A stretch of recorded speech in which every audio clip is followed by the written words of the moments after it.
Shariatpur Jazeera Naodoba ৪ lane সড়কে জমি অধিগ্রহণ নিয়ে জন্ম দিয়েছে নানা বিতর্ক। স্থানীয়দের অভিযোগ, রাষ্ট্র থেকে ক্ষতিপূরণ আদায় করতে খোলা জায়গায় অবৈধভাবে অস্থায়ী ঘরবাড়ি তুলে ক্ষতিপূরণের তালিকায় ঢোকানোর চেষ্টা চলছে।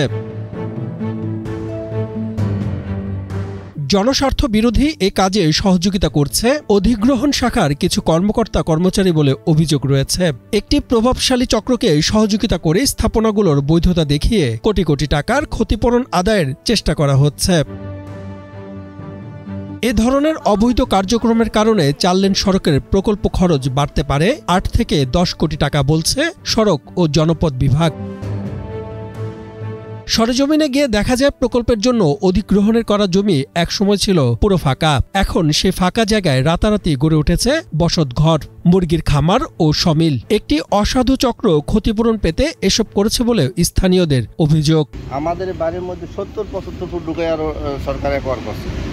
আমাদের ডান দিকে মানে পশ্চিম পাশে পুরা জায়গাটাই ফাঁকা, শুধু কৃষি জমি।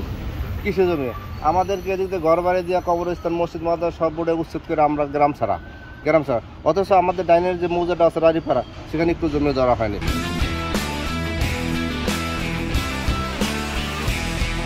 সড়ক ও জনপথ বিভাগ বলছে, এরই মধ্যে জেলা প্রশাসন সম্প্রতি গণপূর্ত ও বন বিভাগের নতুন মূল্য নির্ধারণের তালিকা পাঠিয়েছে, যেখানে আগের বাদ দেওয়া স্থাপনাগুলোর অনেকগুলোই আবার যুক্ত করা হয়েছে। ১৬ নম্বর এলএকেসে ৫৯টি আপত্তি পাওয়া যায়।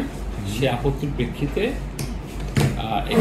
শুনানি গ্রহণ করা হয় এবং শুনানি গ্রহণের পরে এই বিষয়টি আর অধিকতর যাচাই বাছাই করার জন্য প্রত্যাশী সংস্থার প্রতিনিধি, সার্ভেয়ার, কানুনগো, এলও সকল মিলে আমরা সরেজমিন সেখানে ভিজিট করেছি এবং প্রত্যেকটি ক্ষতিগ্রস্ত ব্যক্তির আবেদন এবং তৎকালীন ভিডিও এবং যৌথ তদন্তে প্রাপ্ত যে তথ্য সবগুলো যাচাই বাছাই করব, তারপরে এই আপত্তিগুলো নিষ্পত্তি করা হয়েছে। অধিগ্রহণ আইনের ৭ ধারায় নোটিশ দেয়া হয়েছে। এতে কেউ যদি মনে করেন তিনি ক্ষতিগ্রস্ত হয়েছেন, তাহলে ক্ষতিগ্রস্ত ব্যক্তি আবেদন করতে পারবেন। এরপরও যৌথ তদন্তের প্রতিবেদনে কারো আপত্তি থাকলে সেটি খতিয়ে দেখে ব্যবস্থা নেবেন বলে জানান জেলা প্রশাসক তাহসিনা বেগম। আইনের ৭ ধারাকে নোটিশ দেওয়ার পরে যদি কোনো ক্ষতিগ্রস্ত ব্যক্তি মনে করে যে আমার ফিল্ডে যখন তদন্ত করতে গিয়েছে আমার এই স্থাপনাগুলো উঠে নাই, যদি তারা মনে করে তার সংক্ষুব্ধ হয়ে তারা কিন্তু আবেদন করতে পারবে।